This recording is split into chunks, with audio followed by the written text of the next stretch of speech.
Bozomona accident africain,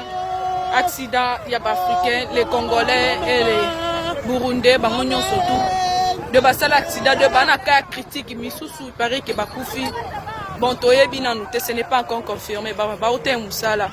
Bon, on a ba casque vert na ba telemiana, eza ba chef na biso, ya compagnie de kibaye kotala parce que ba oti musala tout ça ba même compagnie. Bozomo na ba Congolais, na ba Africain, ba Burundais, na ba Congolais, ba Africain, bangonyo surtout bazole la doc. Eza passe, ça li passe pe mawa. Comme on a bandeko na biso ba oti misala. Donc un accident. Ba oti misala. Nyange!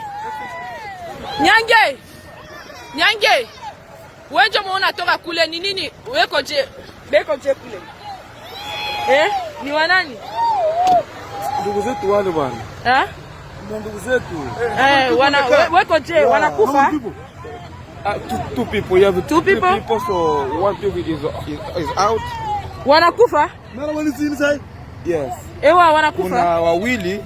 Sidhani kama watakuwa hai. Bado wako ndani ya gari. Wow. Yeah. Sasa ule mwingine ndio wamemtoa pale lakini sidhani kama naye atakuwa hai, sidhani.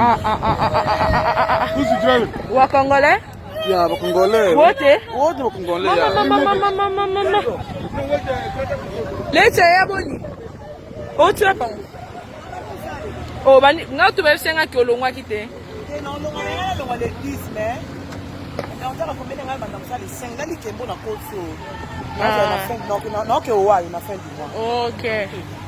On a biso Laetitia avec une salade d'autres bande on a biso ba une salade baye tokutani na ka oyo.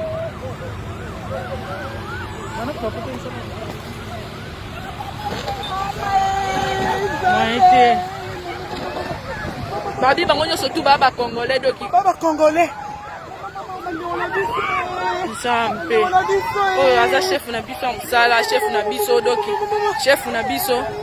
Peut-être avec Olendi Samso poto ke musala doki moite. We got 3 of them out, guys. Yeah. Okay, let these guys do the work. Yes. Let's try and get off the floor. Let them do the job, guys. We need to get these guys off. We're going to cause another accident, okay? We'll let you guys know what's going on, okay? Please. Okay. Please.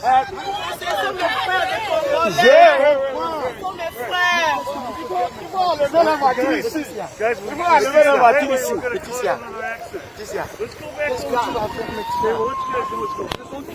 Qualifiés pour aider les gens là dans ce cas, laissons-les faire le travail. Vous voyez, du moins restez dans la voiture et regardez ce qui se passe. Ce sont les chefs, les chefs de la compagnie. Donc là, number 1, vous voyez, on a pas mis dans la salle pour Zabakaya.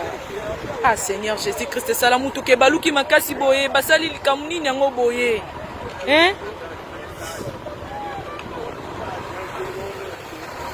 Ngutala batunde ba olela. Bande on a biso ba Congolais. Bande on a biso ba Congolais. Tala.